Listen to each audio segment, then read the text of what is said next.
Hello, students. Welcome to today's class. And today's class is, second in the series of capacitor. And in our first video on capacitor, we have understood what a capacitor is, and we understood that a capacitor is a device that stores electrical energy in the form of charge and provides to the required circuit in a bus, right? And we understood that this is the critical function, both of them. A stores electrical energy in the form of charge, and we saw the analogy of, when we are preparing for an enemy attacking our fort. So we saw an analogy to understand that why in our physics books sometimes it refers charge, sometimes it refers energy, and it keeps confusing us, right? So that is what we checked in our first video.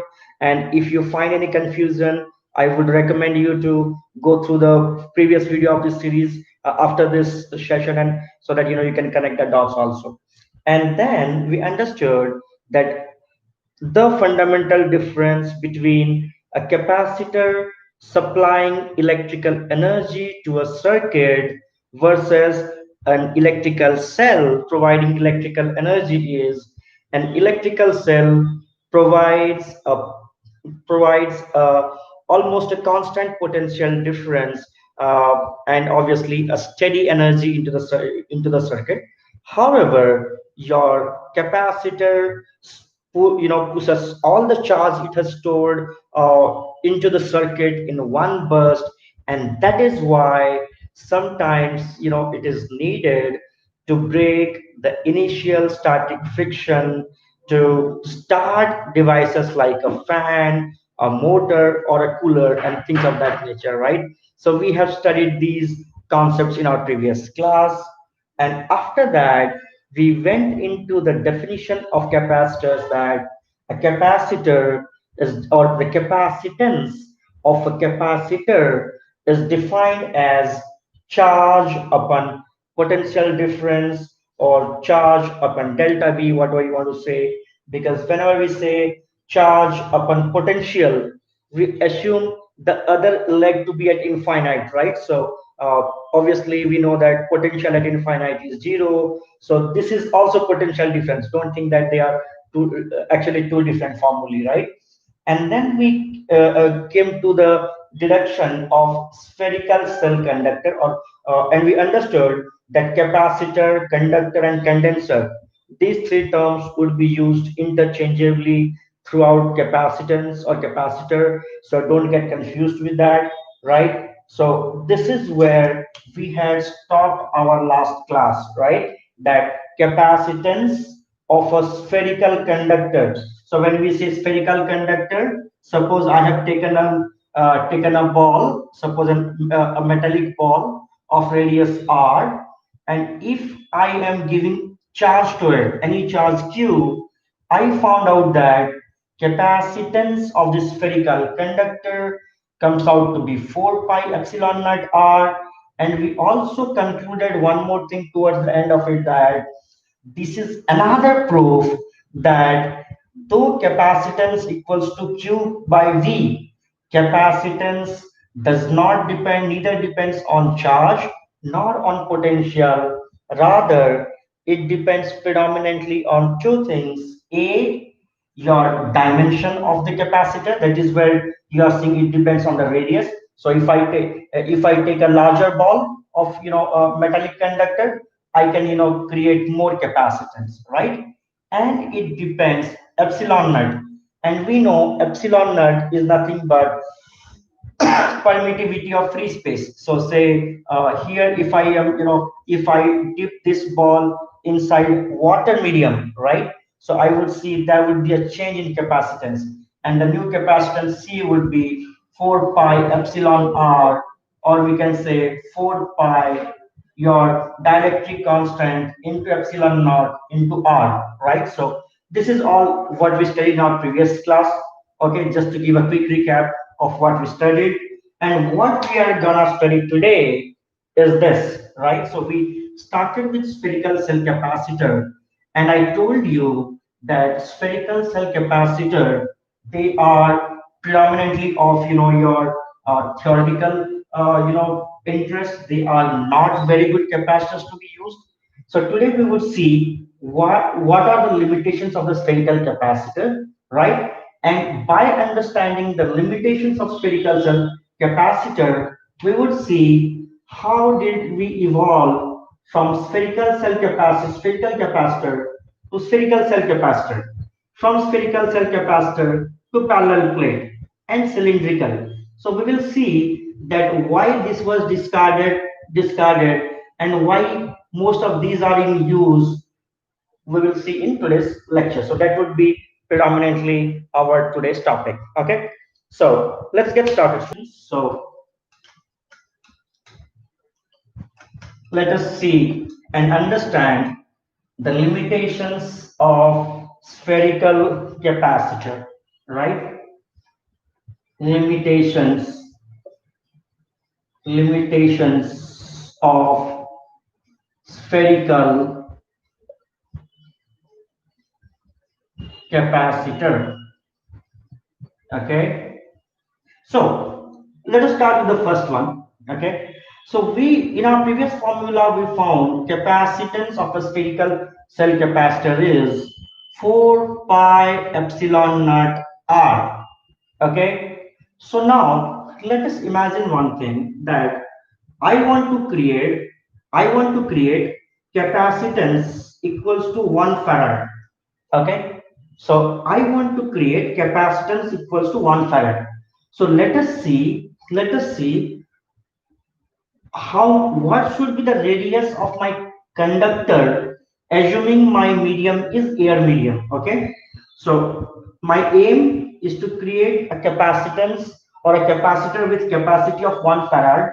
Okay, and I want to find out what should be the radius of the conductor, or how big a metallic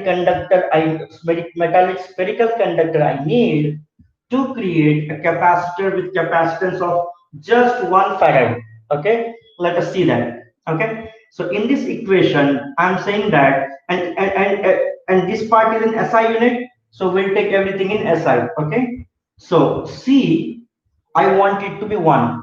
Okay, and this side is 4 pi epsilon naught into R. I want to find out what should be the value of R, so that my C equals to 1. So obviously, when R equals to this, will when this is coming to the denominator, it will be 1 by 4 pi epsilon naught, right? So when R is 1 by 4 pi epsilon naught, my capacitance will be 1 farad. Now, if you remember in electrostatics, what is the value of 1 by 4 pi epsilon naught? This is nothing but equals to your K dielectric constant for air medium, and that is and this 1 by 4 pi epsilon naught, this value is nothing but 9 into 10 to the power 9 meter, right? So, sorry, 9 into 10 to the power 9 Newton Coulomb square per meter squared. But here, as you know, other things are getting divided. So obviously here R will be again in SI unit. So it will be 9 into 10 to the power 9 meter. Now, so 9 into 10 to the power 9 meter, can I say 9 into 10 to the power 6 kilometer, right? Or I can say 9.0 into 10 to the power 6 kilometer. Now, what is my radius of Earth? Radius of Earth is around 6371 kilometer approximately. So can I say 6.3 into 10 to the power 3 kilometer? So if I want to suppose, do the your rounding off at this point, right? So can I say 6.0 into 10 to the power 3 kilometer? Okay. So now let us find out a ratio of this one and this one. Okay. So if I find out a ratio of these two, so the ratio would be 9 into 10 to the power 6, unit is kilometer same. by 6.9.0, 6.0 into 10 to the power 3. So which is roughly 1.5 into 10 to the power 3, which means it is nothing but 1500. So which means if I can bring in a metallic conductor whose radius is 1500 times of Earth radius, then I can create C equals to 1 farad, right? So just imagine you and I are human beings who stay in a very small corner of Earth, and we know that nations fight with each other even for few inches of land or few kilometers of land. So just imagine how easy is it to and how feasible is it to get a metallic conductor whose radius would be 1500 times that of Earth. Okay, so that is why, remember students, it is practically impossible to get any good utility of your metallic conductor that can provide any useful capacitance of any capacitor. This is one of the fundamental reasons why I was saying even in the previous class that yes, spherical capacitor is a very good thing to understand by concept, understand by theory, but in practical it becomes, yes, absolutely, it becomes quite impossible to create that, right? So that is one of the reasons why this is happening. Okay, so first thing we will say, so what are the limitations of spherical cell capacitor? So first thing we will say that that that capacitance capacitance is so low that it requires your 1500 times of earth radius to create just 1 farad, right? So this is first thing. And let us understand why this is happening. Okay, so we know that, okay, so your C equals to Q by V, right? So remember, when we are saying a spherical capacitor, right? When we are saying a spherical capacitor, so, and I'm giving it a charge Q. So in our previous class also we have studied that how am I giving a charge Q? I am bringing charge in the burst of dq from infinite to this point. Sorry, not to this point, rather up to this radius r, right? So from infinity, I am bringing charges to a distance r from the center of it, right? Because there will be no charge inside a conductor. Okay, so while doing this, just imagine your electric. Suppose let me take any small displacement dr. Okay, in this small displacement dr, your electric field intensity E would be in this direction. If electric field intensity is in this direction, your Q into E, this much of force must be acting on that direction, or I can say dq into E, this much of force must be acting on this dq charge in that direction. Now, just imagine when I'm bringing it from here to here, right? What is the total work done? That work done itself is getting stored here in the form of your electrical energy, right? And we know V equals to work done upon unit charge. So if my work done is increasing, if my work done increases, potential will also increase. If potential is increasing, my capacitance will decrease. And just imagine if I am bringing something from infinite to here, what will be the work done? Work done would be Q into E dot dr vector from infinite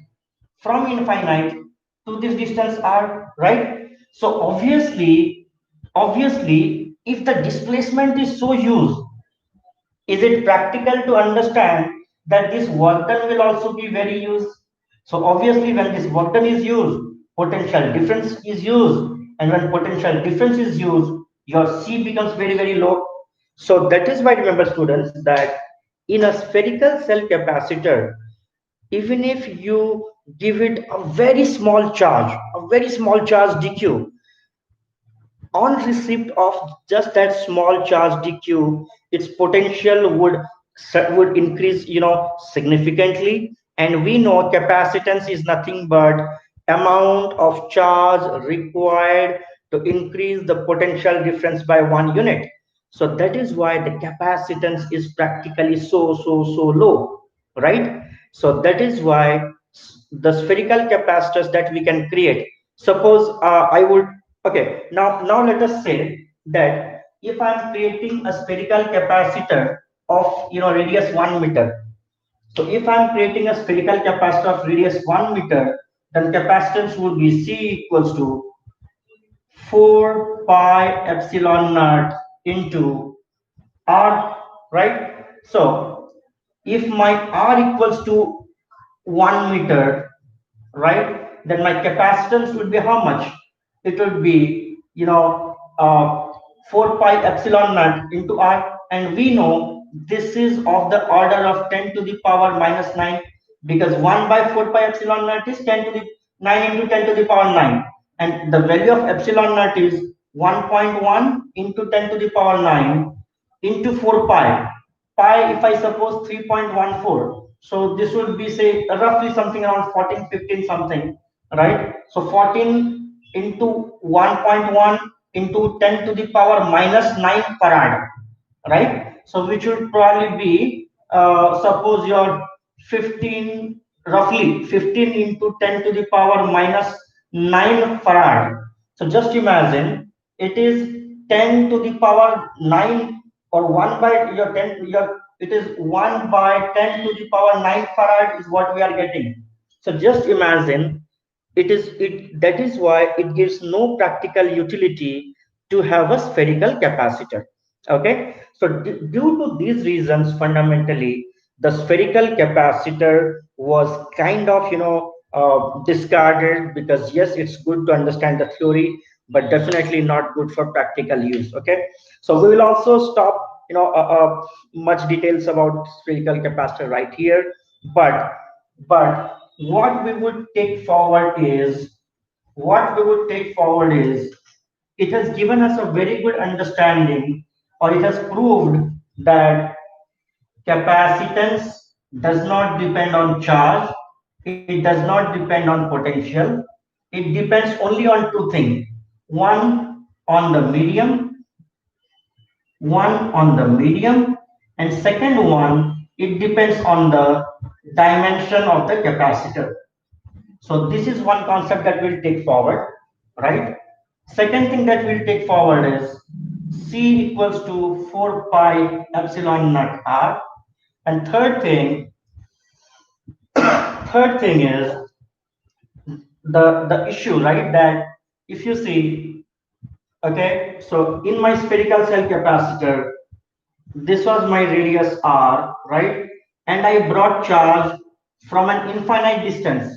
So assume that this distance is very, very huge, right? So I'm bringing charge from infinite to here. So in this scenario, can I say that in my spherical cell capacitor, actually I didn't have just one surface, but rather I had two surfaces, and the spacing between them was infinite. just just try to visualize this, right? That when I'm taking a spherical cell capacitor, I'm bringing charge dq from infinite to here, which means infinite is obviously a zero potential. So it behaves as if you have the other plate, or the other side of the capacitor at infinite, and that is why energy gets distributed from here in all the, 4 pi angle or 720-degree angle throughout, and it gets, distributed, right? So that is another issue. So this also we will use when we go into the next capacitor. But before that, let us pause for a minute and see one more derivation here. That is energy stored in a capacitor, energy stored in a capacitor, right? And why energy is stored in a capacitor? Again, the same thing. I had a capacitor here, right? How do I charge dq? I start bringing charges each in dq burst from infinity to this radius r, right? So that is how I charge a capacitor. That is how I charge any metallic conductor, right? So for the first ever dq that I'll bring from infinite to here, is there anything on this surface to obstruct it? Obviously no, because because obviously any electrical conductor in its neutral state is neutral by charge, which means there will be no obstruction to this charge, and I can bring this charge and happily put it here. But the moment the surface has got a charge dq, and I'm bringing the second dq from infinite to here, obviously this dq would start pushing it, right? Now if this dq starts pushing it, to ensure that I bring the second dq, I need to do some small work dw, right? And obviously by bringing a small charge dq, if I'm doing a small work dw, then the potential at that time would be v equals to dw by dq. We know this, right? Now, so can I say then v equals to sorry, your dw equals to v dq, right? But here my differential is with respect to charge, and this is with respect to your potential. So obviously I cannot use integration directly here. So to find out the total work done in this entire process, how can I find out? I need to integrate both the sides, right? So when time was zero, or when I started bringing these charges, right, at that time my value of dq was 0, final value of dq was q. What was the initial work? So when I got the first dq, no work done, 0. Finally the total work done, whatever, 0 to w, right? So can I say now that this part is 0 to w dw equals to, now we have studied a formula in the first class, or the first lecture, as c equals to q by c. So can I say, sorry, your c equals to q by v. So can I say that v equals to q by c? We studied, right, in the and we wrote it today also. And capacitance is charge upon unit potential difference. So I can write potential difference is nothing but charge upon capacitance. So let me replace it here. And the reason is my differential is in terms of dq. So if I can convert it into a function of charge, then obviously my integration would be possible, right? So I can write in place of v, q by c dq from 0 to q. Now let us just one more formula, or just one more concept of physics, and then it's a very simple integration. So I can say integration 0 to w dw is nothing but obviously 1 by c. Oh yeah, now can I take c out of the integration sign? Yes, if c is a constant. Now the question is c constant for a capacitor or not? And we have studied it several times in our previous class, and we recap today also, that the moment a capacitor is formed, its capacitance is fixed, because it depends only on two things: a, your medium, and b, your dimension of the capacitor. So once a capacitor is built, obviously its dimension is fixed, and obviously if we are putting it air medium, only based on that it would change. So which means my capacitance is fixed. I can take 1 by c out of the integration sign, and I can write 0 to q dq. So obviously I can write, so this is nothing but w minus 0, that is w equals to 1 by c, sorry, I missed q here. So 1 by c, 1 by c. Q dq is nothing but q square by 2 from 0 to q. So can I say that total work done is nothing but q square by 2c? Okay. Now, whatever work I have done, is it stored as the energy in the capacitor? Obviously, yes. So that, can I say that energy stored, energy stored equals to this, your q square by 2c. Okay. So you can write it down as your first equation, that your energy stored in a capacitor, energy stored in a capacitor, okay, energy in a capacitor is nothing but q square by 2c. Okay, this is first equation on energy. Now sometimes it may change the variable, so let us see another couple of derivations. So can I say, okay, so we know q equals to cv, so let us just put it here.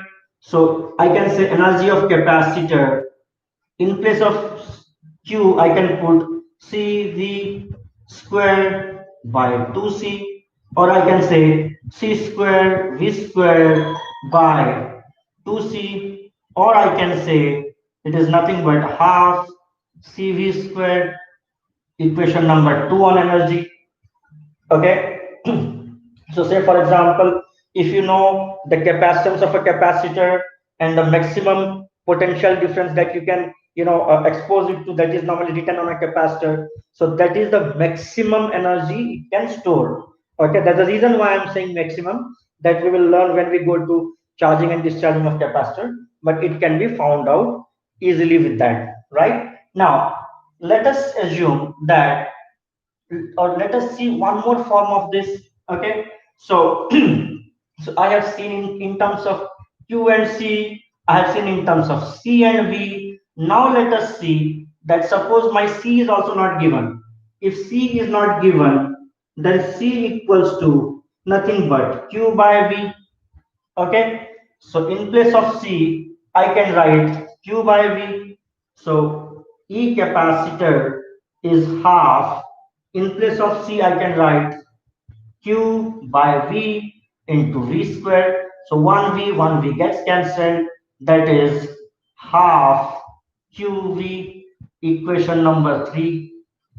Okay, now here is one interesting thing if you want to notice, right? So we know that potential is work done upon charge.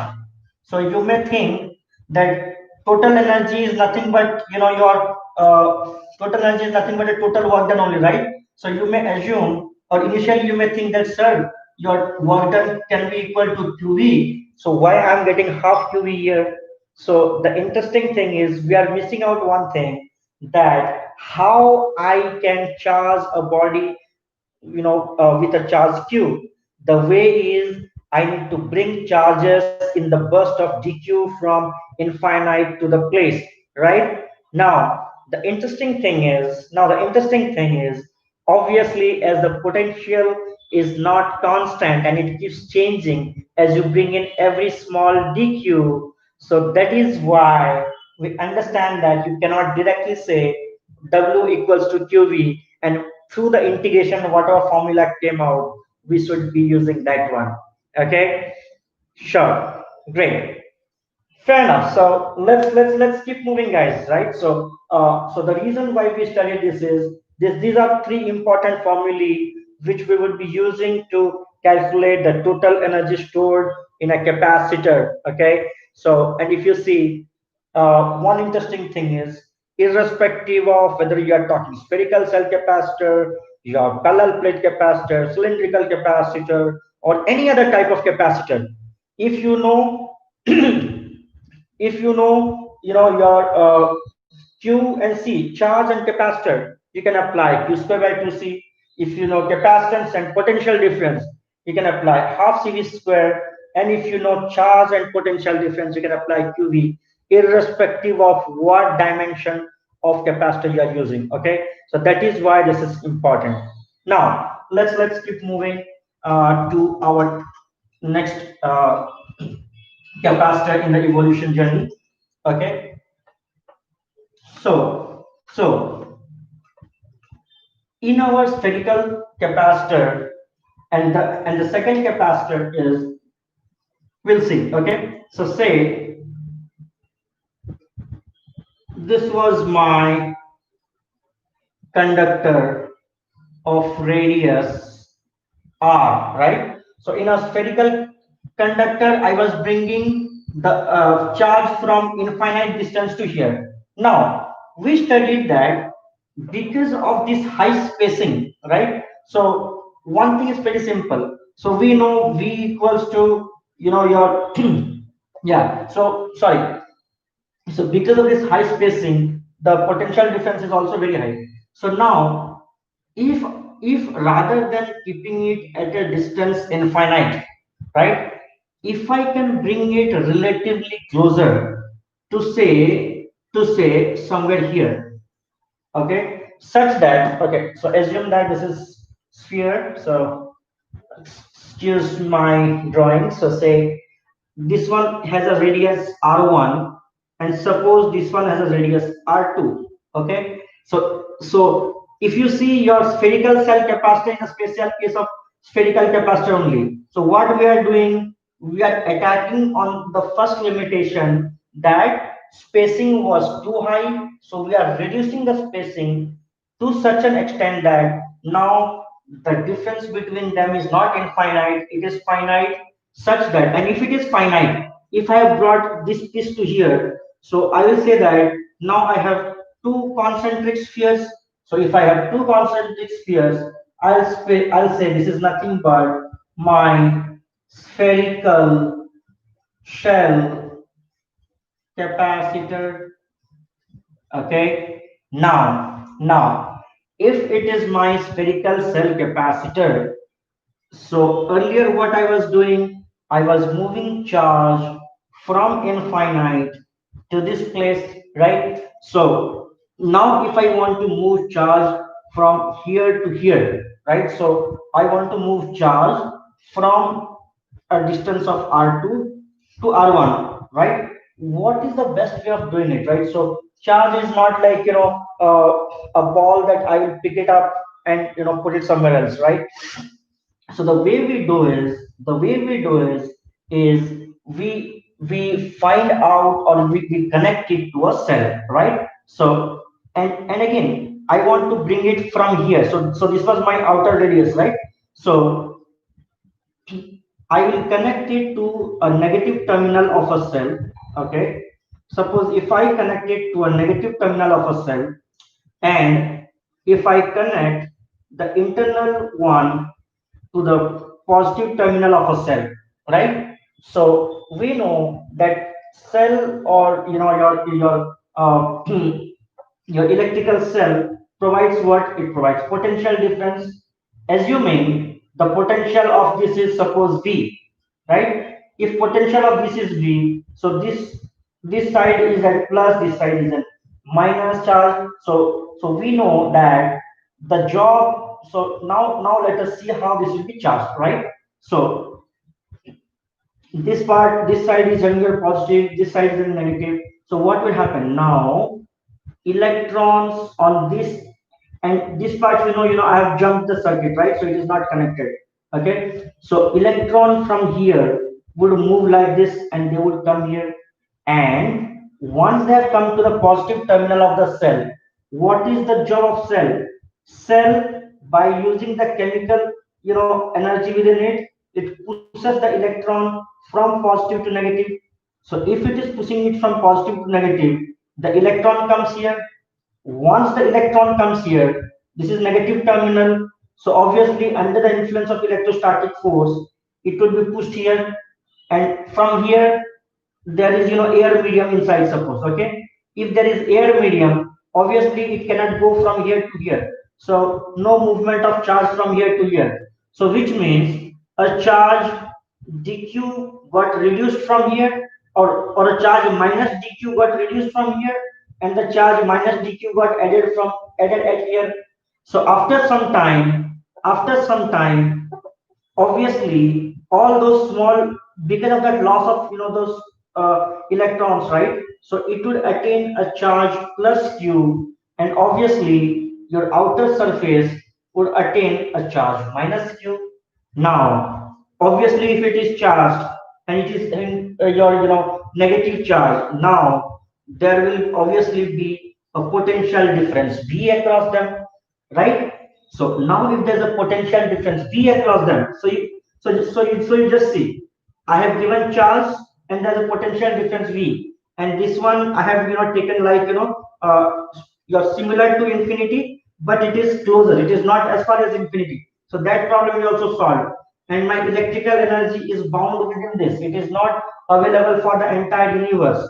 So that is how your spherical cell capacitor takes care of the basic limitations that we have studied in your spherical conductor or spherical capacitor. So now if we have understood the concept, let us go into the derivation part and see what would be the capacitance of this spherical cell capacitor. So how do we find capacitance? To find capacitance, first step is you should find out what is the electric field. Once you find out electric field, try to find out the potential difference, right? Once you found out the potential difference, then it's very easy. C equals to q by v. So these three steps we will continue in all the three type of capacitors that we are going to study hereafter. So let us start one by one. Okay. So first I want to find out the total electric field. Okay. So for that I know that, let me take a point anywhere within the sphere, right? So, or within this, hollow spherical sphere, right? So, what would be the total electric field E here, right? So, obviously, as it is inside this external charge minus Q, so this external plate, which is having a charge minus Q, it would not have, it would not impact any electric field here, because we know electric field inside a conductor is always zero. So whatever electric field we have at this point P, it will only be because of this positive charge EQ, this EQ, right? So our aim is to find out, so at point P, let me repeat, at point P, electric field due to Q negative is zero, as this is inside that, and we know that inside a conductor electric field intensity is zero, and obviously EQ plus we need to find it out. So obviously the total electric field E net will be nothing but E due to the plus Q charge, and what would be the value of this? That is what we need to find out. And for that, we can use our Gauss law, right? So here my Gaussian surface would be a sphere. Okay, so when I'm taking, and assume that I'm taking it at a distance, say small r from here. If it is at a distance small r from here, what does my Gauss law say? That E dot dA or ds, whatever you want to write out, right? That E dot ds integration is nothing but charge enclosed by epsilon naught. So I can say here my E is in this direction, and the area vector will also be in the same direction. So obviously E dot ds, it will be nothing but E ds surface integral. So what is the charge enclosed? Charge enclosed is nothing but plus Q. So charge is plus Q by epsilon naught. So here, because of the symmetry, I can say E is constant. So E goes out of the equation. Surface integral ds is nothing but Q. by epsilon naught, right? Q by epsilon naught. So I can say that this is nothing but E into what is the entire surface integral? It will be 4 pi r squared equals to Q by epsilon naught, right? So we also know that E will be nothing but 1 by 4 pi epsilon naught Q by R squared. So this is my step 1. So you see, I have found out my step 1. E equals to how much? E equals to 1 by 4 pi epsilon naught total charge on the positive plate plus Q by, the radial distance that I have taken, which is a variable. This will be my electric field intensity. Now, if this is my electric field intensity, my next aim is to find out what is the value of potential difference. So, to find out potential difference, we will use our good old practice. We know that E equals to dV by dr. So we'll select dr in such a way that E would not vary too much, and then we'll integrate. Or I can say dV is nothing but E dot dr vector. We know this, and obviously your total potential difference. And again, we should have a minus sign, right? Because we know that what is the net work done. So when I am pushing a charge, in an electric field, when I'm pushing a charge in an electric field, your force due to electric field is in this direction. To negate this force, I need to put an external force, F external, which should be slightly more than the force due to electric field. And for symmetry, I can say your F external should be equals to Fe, right? And the work done or the potential difference we know is nothing but either we can say negative of work done by the force, or negative of work done by the force provided by the field. That is first thing. Or second definition is it is equals to the external force dot displacement. So we don't know much about the external force dot displacement, so we will concentrate on the Fe, your force due to the field and displacement. So obviously it would be your minus of E dot dr, right? So that is how we need to integrate. Okay, so let us keep integrating. So your okay, now let us put the limits. So what is my lower limit of dr? I started from the I'm taking a concentric surface, sorry, two concentric spheres, right? So my outer radii was R2, my inner radius was R1. So my lower limit is R2, upper limit is R1. I'm going from R2 to R1. So obviously it would be from R2 to R1. Now let us just do the integration. Okay.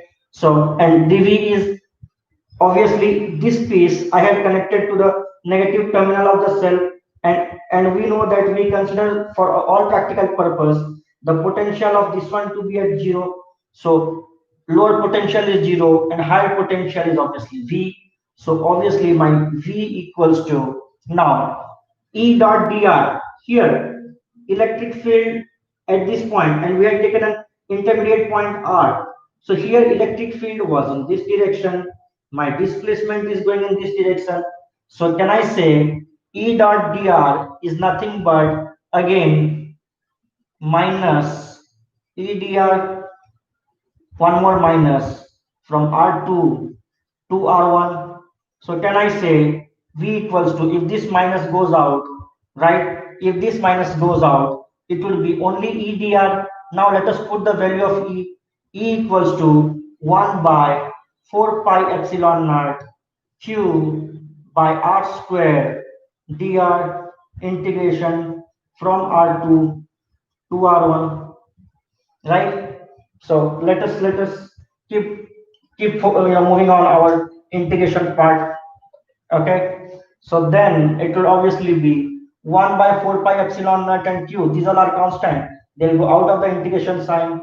So v equals to, I can write q by 4 pi epsilon naught r to the power minus 2 dr integration from r2 to r1. Now that this is x to the power n dx integration, very simple. So I can write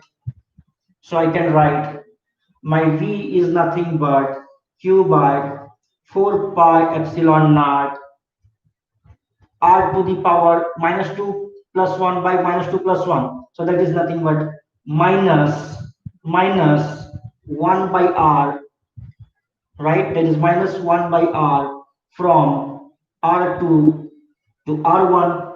If it is again minus, so if I take minus out of the your limits, then I can change the limits. It will be r2 and it will be r1. So I'll say q by 4 pi epsilon naught 4 by epsilon naught 1 by r2 minus 1 by r1. So that is nothing but q by 4 pi epsilon naught. If we take the r1 r2 as the your LCM, r1 r2, so this becomes r1 minus r2, right? So this becomes your potential difference q by r1 minus r2, r1 r2. So this becomes a potential difference. So obviously capacitance will be how much? Q by v. In place of v, I can write q by 4 pi epsilon naught 4 pi epsilon naught at r1 minus r2 by r1 r2, right? So obviously this all will go to the numerator. So c will be nothing but q gets cancelled. 4 pi epsilon naught r1 r2 by r1 minus r2. So we have missed out a negative sign, so I can write it r2 minus r1. So capacitance comes out to be 4 pi epsilon naught r1 r2 by r2 minus r1 for a spherical shell capacitor, right? Capacitance of a spherical cell capacitor comes out to be 4 pi epsilon naught r1 r2 by r2 minus r1. Now, if you see here one interesting thing, okay, so this is the value of capacitance. Now, if I do a small change here, okay, so just notice this. So assume if my r1 is almost equals to r2, okay, if r1 is almost equals to r2 and r1 delta r1 delta r2 is suppose the spacing which is d, and this, if r1 delta r2 is d, then what would be this equation? Okay, so if r1 and r2 are almost similar, or of the comparable, or they're comparably same, then I can say c equals to 4 pi epsilon naught either r1 square or r2 square, whatever I want to say. So 4 pi r square by, and this one we are saying is d, by d. So can I say 4 pi r square? This is nothing but area, right? Your epsilon naught area by spacing d. So this is a very important thing which we have seen the other day also in the regular spherical capacitor, that epsilon naught area by a length. So here we are getting that length is nothing but the difference. Here, one more important concept that students should understand is why we are doing this. Okay, so remember, students, this is the fundamental equation of this capacitance, right? Now, when we are saying R1 is almost equals to R2, For all practical purpose, 3 minus 3 equals to 0. 15 minus 15 equals to 0. So which means if I'm dealing with my normal numbers, right? So a minus a will be 0. So if my denominator is 0, what will be my total value? Either we can say undefined or we'll say infinitely large, right? So which is not what we want. Okay, so if we do not want it, then how this can be achieved? This can be achieved only when suppose my r1 is tending to infinite and r2 is also tending to infinite, and my space between, so if both are tending to infinite, then the difference between them, it will tend to 0. The difference between them will tend to 0. It will not be 0, but it will be a very small but the difference will be very small. So that is the base based on which your parallel plate capacitors are created. Okay, so now if you see it further, let us go to next thing. So what is radius of curvature of a sphere? So if this is radius of curvature, so here my radius of curvature will be this much. If I want to increase the radius of curvature, then obviously it would be a sphere like this. If I further want to increase it, it would be a very big thing. Then it would look almost like a straight line, right? Right? So if my R1 is almost infinite, then and if I'm seeing a part of that sphere, to me it will look like a straight line only. Similarly, my R2 is also infinitesimally large. So that will also look like this. And there's a small distance d between them because R1 is tending to infinite, R2 is tending to infinite, and obviously the spacing between them is very small. So remember, students, this is how the next capacitor is created, which is called as your parallel plate capacitor. So this is the chronology that we understood. First, we understood spherical capacitor, and then we understood if I am bringing the other plate of the capacitor, which was at infinite, to a relatively closer distance, I arrived at spherical shell capacitor. Now, from spherical shell capacitor, I am seeing that if I slightly change the scenario, I want to ensure that both R1 and R2 are very, very large, right? And the obviously then the subtraction of them will be very small. So just see how we are arriving at the next type of capacitor, which is called as your parallel plate capacitor, and which we would discuss right now. Okay, so let us move into parallel plate capacitor. So the important thing is we should understand how this evolution has come, and how by picking one or two things we can reach from one type to another type. Okay, so parallel plate capacitor. Okay, so the definition of parallel plate capacitor says when two two conducting surfaces of area infinitesimally large. So area is infinitesimally large means obviously your radius, so your length is also very, very large, right? So we saw R1 was tending to infinite. If R1 is tending to infinite, obviously this area will also be infinite. Similarly, R2 was tending to infinite, so this will also be infinitely large, right? So when two metallic conductors are separated by a small distance d, right? Both having, and we have said that R1 is almost equals to R2. So can I say 4 pi R1 square will be almost equal to 4 pi R2 squared. So that is why in parallel plate capacitor, we ensure that the area of both the plates are same or similar at least. Okay, and spacing between them is very, very small. Okay, then this construct is called a parallel plate capacitor. Okay, and let us see how it helps us storing more electrical energy in the form of charge, because that is what we have been studying as a capacitor, right? So if I'm just doing a geometrical change, but if I'm not able to store more charge in the form, or more electrical energy in the form of charge, then I'm not meeting my basic aim. So obviously let us see how parallel plate capacitors are helping, in that form. Okay, so again I repeat, the definition says that we construct parallel plate capacitor by taking, two parallel plates or two parallel metallic plates separated by a small distance d, such that their area are same, a and a. Okay, and now the interesting thing, how do I charge them? Again the same answer.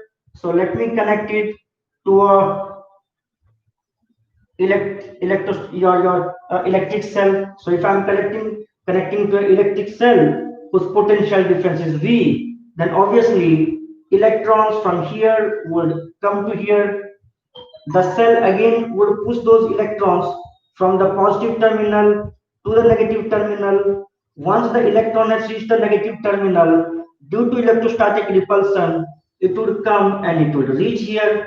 So when the first electron came from here, so here it was minus one electron, here it was plus one electron. After some time here it will be minus n number of electrons, and at the same time here it will be plus n number of electrons. If here there are n electrons more, then it will obviously be your charge minus q, suppose, and here obviously then it will be plus q, and it will continue till this potential difference is equal to the potential difference of this cell. And once it is there, then obviously no more charge will flow, and this happens almost, instantaneously, very quickly it will happen and stop. Okay, so that is where you are seeing that in a parallel plate capacitor we have two parallel plates separated by a small distance, having same area and same charge, plus q and minus q on them. Now the definition says charge on the capacitor is said to be equals to plus q. Don't say that net charge is plus q minus q equals to 0. Yes, obviously it's an isolated system. In an isolated system, obviously net charge will always be 0, but the charge on the capacitor is said to be plus q, because we know c equals to q by v. If you add plus q minus q and say it's 0, then capacitance will always be 0, right? So that is not what we are gonna do in this definition. Okay, so did you understand that how we are charging this capacitor? Now if you have understood how we are charging this capacitor, now let us try to find out what is the value of capacitance in case of a parallel plate capacitor. We'll follow the same three steps. Step number one, find out electric field. Step number two, find out potential difference. Step number three, C equals to Q by V. We'll do the same three things. Okay. Now let me erase this cell part. So because we need to do something else here, and we need to understand. Now let me draw this cell a little magnified here. Okay, so here suppose a this distance was d, right? Now if I take a point p anywhere here, suppose if I'm taking a point p here, right? At this point P, I want to find out the electric field. Now, this plate is given charge plus Q. This plate is given charge minus Q. Okay. So, at this point P, obviously there will be electric field due to this plus charge and due to this minus charge. If it's a test charge, what will be the direction of the electric field due to plus charge? It will be in this direction. So, suppose this is E due to Q plus. Okay, because it will be repulsive, right? Now what will be E due to Q minus? Obviously it will pull it towards itself, so E due to Q minus will also be in the same direction. Magnitudes will be same. Just for the sake of space, I have shown it like this. So will my E net, and both are in the same direction, it will be how much? EQ plus E minus. Now remember our Gauss law. In Gauss law, we have done a derivation that if I have an infinite, conductor, if I have an infinite conductor, okay, we saw this in our Gauss law, right? That if we have an infinite conductor, suppose I have an infinite conductor, this is up extending up to infinite.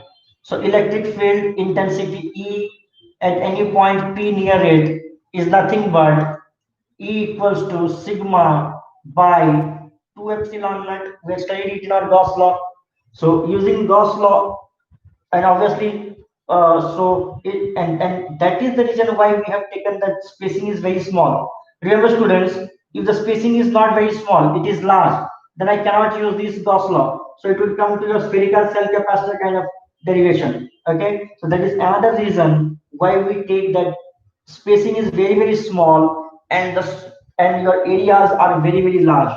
Okay, so E due to Q plus, I can write this is nothing but sigma by 2 epsilon naught. Similarly, the electric field intensity due to your negative charge will also be sigma by 2 epsilon naught. Only the signs would be different, but the magnitude would still be the same, right? And they are in the same direction, so we can add them. And if you are wondering what is sigma, we know sigma is nothing but charge per unit area. So we have defined all this in our Gauss law. So sigma by 2 epsilon naught or sigma by 2 epsilon naught. So can I say total electric field is nothing but sigma by epsilon naught, right? Now, if electric field is sigma by epsilon naught, if electric field is sigma by epsilon naught, then can I say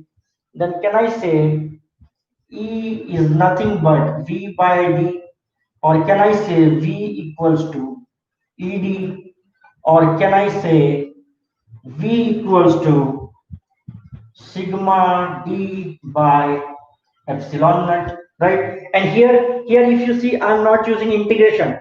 Here I have directly multiplied for the fact that this is another reason why we are taking the spacing as very small. If the if the if if the spacing between both the plates is not too high, right? So obviously the variance of your electric field is almost zero. So electric field is there, but variance in electric field is zero, right? So don't say that if there is no electric field. If there is no electric field, then you cannot store electric charge, right? Or something, electric energy. Electric field is there, variance in electric field is zero because of the spacing becoming very less. Now that is why I can directly multiply V equals to ED. I do not need to do the integration, and I can directly say V equals to sigma D by epsilon naught. Now, if this is V, then my capacitance becomes very easy, right? So I know that capacitance C equals to, let me change my pen. So capacitance C is nothing but Q by V. So I can say C is nothing but, rather than writing C Q, I can write sigma into A. Why? Because if sigma equals to Q by A, Q will be sigma A by V. V is nothing but sigma D by epsilon naught. So epsilon naught will go to numerator. This will cancel out. So C is nothing but, if you see, epsilon naught A by D. It is exactly same as what we saw when in a spherical cell capacitor, when R1 was almost equals to R2, which is almost equal to infinite, and R1 minus R2 was D. We had come to the same thing there also. This is another proof that parallel plate capacitor is nothing but a special case of, it is nothing but a special case of your, what you say, your this thing only, uh, your spherical cell capacitor only, right? And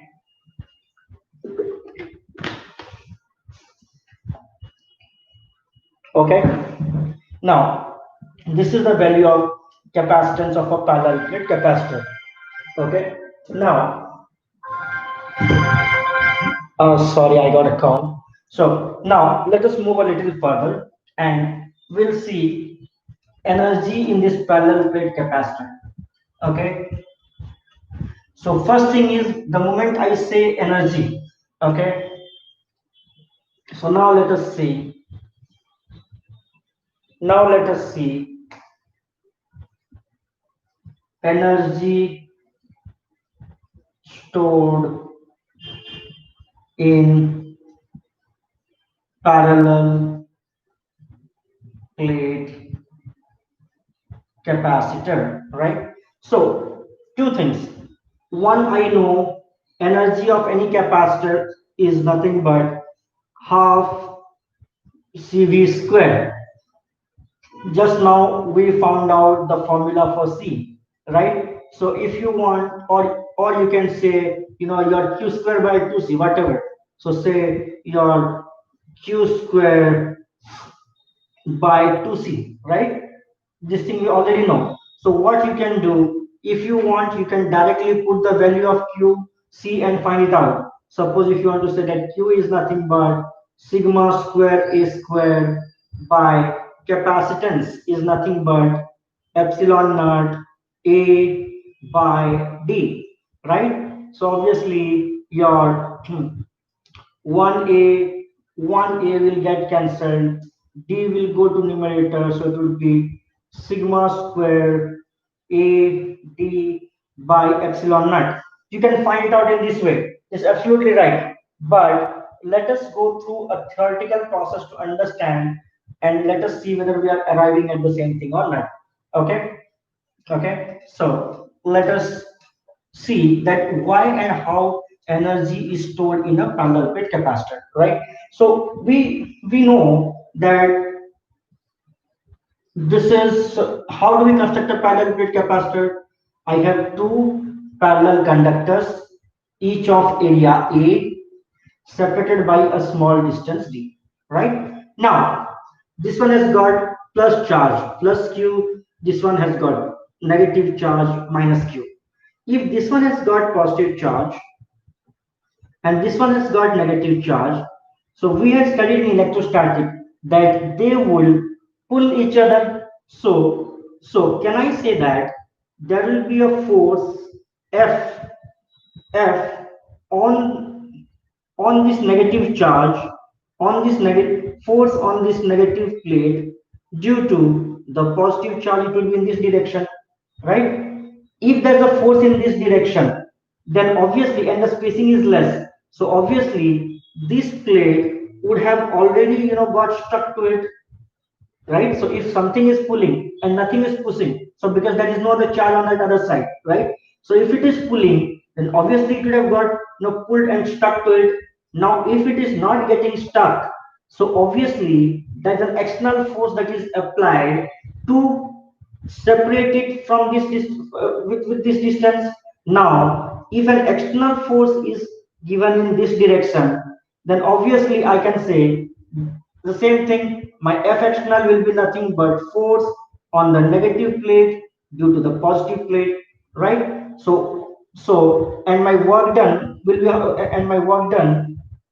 So to find out energy, either I can say F external is in this direction, displacement D is in this direction. So I can either say F external into D, or I can say negative of your F due to negative charge, sorry, F on negative charge due to positive charge into D, and this is just for sign, direction purpose. So I'll say for magnitude it will be the same. So my aim will be to find out what is the force on this on one plate in a parallel plate capacitor due to the other plate. And remember, students, sometimes you get this as a 2 mark question, or maybe a small deduction, or maybe some problem also on this, right? So let us find out. Okay. Now, if I'm considering a point P here, right? So on this point P, this will pull in this direction, and there will be obviously this cannot pull. itself, right? So there's only one force. So I know E near an infinite, your charge spread is nothing but sigma by 2 epsilon naught. If E is this much, then my force would be how much? Q into E, right? And charge is nothing but charge per unit area into area, okay? And E is nothing but sigma by 2 epsilon naught, right? So can I say this is nothing but this is nothing but sigma square A by 2 epsilon naught. If force is this much, then your work done will be how much? Work done will be this much into D. So work will be F dot D. So your work will be this much into D, or I'll say work is sigma square AD by 2 epsilon naught, right? So if my work done is sigma square AD by 2 epsilon naught, now you see, I'll just do a little bit of rearranging, okay? So can I say, so I'll say sigma square A square D by 2 will be here, epsilon naught A. What did I do? I multiplied one area in numerator and one area in denominator. Nothing changes. Similarly, let me multiply or let me divide 1D in numerator and 1D in denominator. Nothing changes. In numerator, D will cancel out, right? And here, sigma square A square can be written as sigma A whole square by 2 into epsilon naught A by D. What is epsilon naught A by D? This is nothing but my capacitance. Sigma A is nothing but Q, so this is Q square. So can I say Q square by 2C? We got the same thing, right? So that is why we say in case of a capacitor, it does not really matter what kind of capacitor you are using, but their your energy stored will always be Q square by 2C, half CV square, or QV by 2, any of the three formulae you can use. Okay, so this is about your parallel plate capacitor.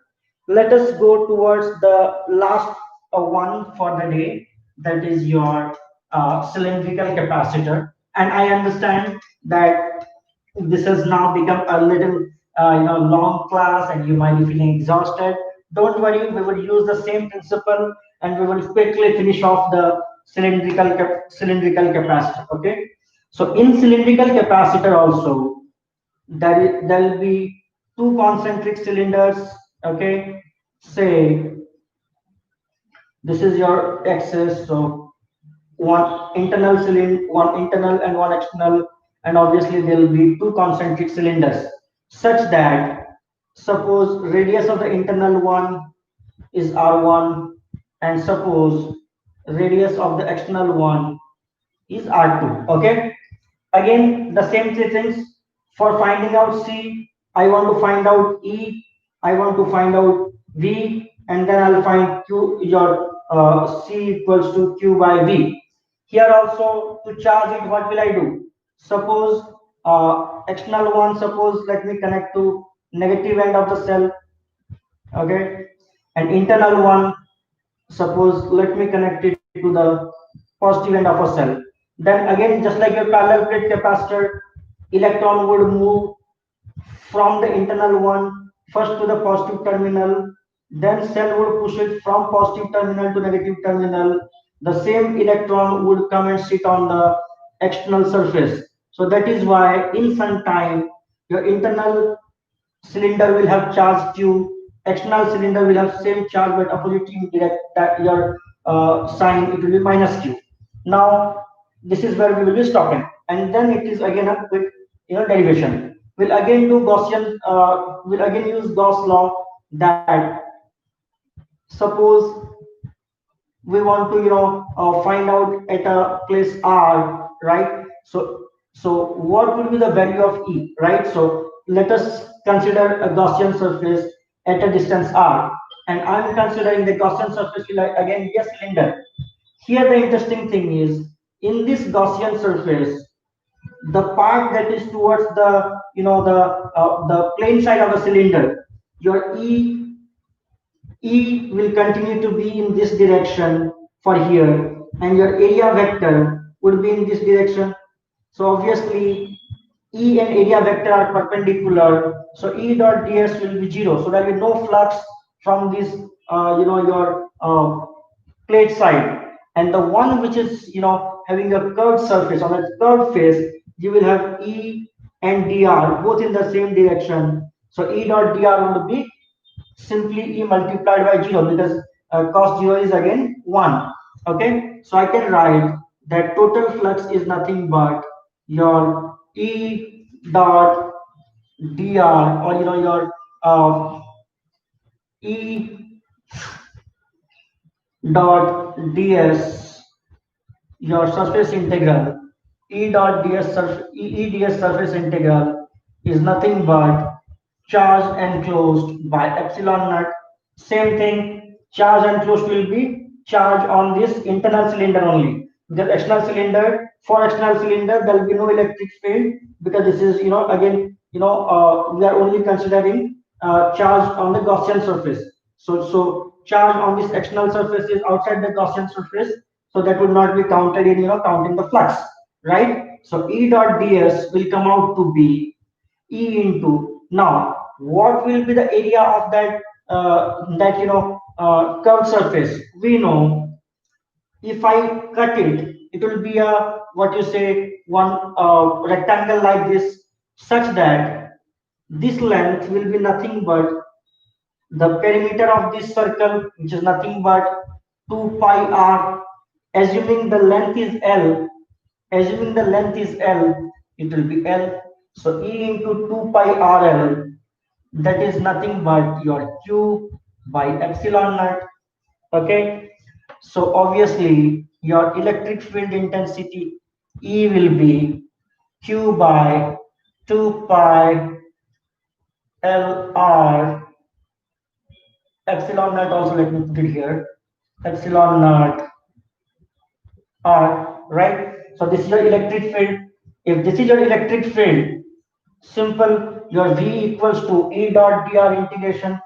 So your V will be nothing but E dot dr integration minus sign. So E dr minus sign. So here again, it would be, if you see here, value of E is Q by 2 pi L epsilon naught R dr. So what is the lower value? Your R2, from R2 to R1. So that is nothing but, again, Q2 pi L and epsilon naught. These all are constants, so they will go out. So it will be Q by 2 pi L epsilon naught. These all came out, and then this is 1 by R dr R2 to R1. Okay, so that is nothing but 1 by x dx, that is nothing but your ln x. Okay, so that will be nothing but your ln x. So I can say, this is nothing but Q by 2 pi L epsilon naught, your ln R2 minus ln R1. Sorry, we have a minus here. So when the minus will come, it will be ln R1 minus ln R2. And we know ln A minus ln B can be written as Q by 2 pi epsilon naught. Ln A minus ln B can be written as ln A by B. So ln R1 by R2, right? Now, this is the value of my potential difference.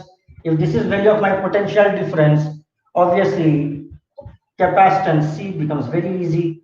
C is nothing but Q by V, so that is nothing but Q by Q by Q ln R1 by R2 by 2 pi epsilon naught. So obviously 2 pi epsilon naught will go to numerator, Q will get cancelled. So if these are getting cancelled, then your C will be nothing but 2 pi epsilon naught by ln R1 by R2, right? So this is for a cylindrical capacitor. So students, so that is why your parallel plate capacitor, don't think that both the plates would always be square by nature. So that is why sometimes you would have seen capacitors which look spherical, your just like your circular plates. So if you are taking two circular plates, use the same formula, C equals to epsilon naught A by D, and obviously A you can find out by putting pi r square, right? If it is a rectangle, if it is a square, if it is a triangle, whatever geometrical shape you are taking, epsilon naught area by D will give you the capacitance. Okay, so we would take a logical pause here. We have completed what we wanted to complete in this video. So thank you for watching, and we would be continuing with the next topic in the next video. Thank you, students. Have a good time. Bye bye.